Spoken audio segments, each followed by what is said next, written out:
Class 4 এর English for today এই বইটি থেকে পড়া হচ্ছে ইউনিট 10 বা 10 নাম্বার অধ্যায়। অধ্যায়ের শিরোনাম হলো হুই ইজ ফার্স্ট, কে প্রথম। লেসন্স 1-2 পড়া হচ্ছে 20 নাম্বার বা 20 পৃষ্ঠা থেকে। তো এখানে ল্যাঙ্গুয়েজ ফোকাস বা ভাষাগত দক্ষতা মনোযোগ কোন দিকে দিতে হবে। প্রথমে সিতে বলা হচ্ছে অর্ডিনাল নাম্বারস। অর্ডিনাল নাম্বারস মানে হচ্ছে ক্রমবাচক সংখ্যা, ক্রমবাচক অর্থাৎ অর্ডার, প্রথম দ্বিতীয় তৃতীয়, ইংরেজিতে বলে ফার্স্ট সেকেন্ড থার্ড এগুলো।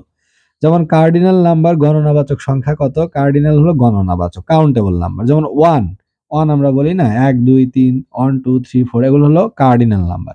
আর অর্ডিনাল হলো first second third fourth fifth six এগুলো। তাহলে ওয়ান কার্ডিনাল নাম্বার, এর অর্ডিনাল নাম্বার হচ্ছে ফার্স্ট, FIRST, সংক্ষেপে বলা হয় 1ST ফার্স্ট। 2 কে বলা হয় সেকেন্ড, 2ND এইভাবে লেখা হয়।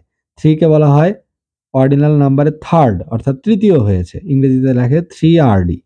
কেউ যদি ফোর্থ হয় তাহলে 4 কে লেখা হয়, 4 এর অর্ডিনাল নাম্বার হলো ফোর্থ, FOURTH ফোর্থ, 4 লেখে TH।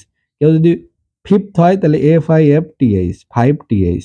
6 কে লেখে সিক্সথ, এই যে সিক্স লেখে TH, অর্থাৎ শুধু TH গুলো যোগ করতে হয়। শুধু এই প্রথমের তিনটা আলাদা, যে ST ফার্স্টের ক্ষেত্রে ST, সেকেন্ডের ক্ষেত্রে ND, থার্ডের ক্ষেত্রে RD, অর্থাৎ এই যে লাস্টের কথাগুলো, এই যে ST ND, এখানে ND, RD পরের সবগুলো কিন্তু TH, এই যে TH, উপরেও সব TH। তাহলে 7 7, 8 8 এ 8, 9 হয় 9th, এই যে 9TH, 10 এ 10th বা 10TH।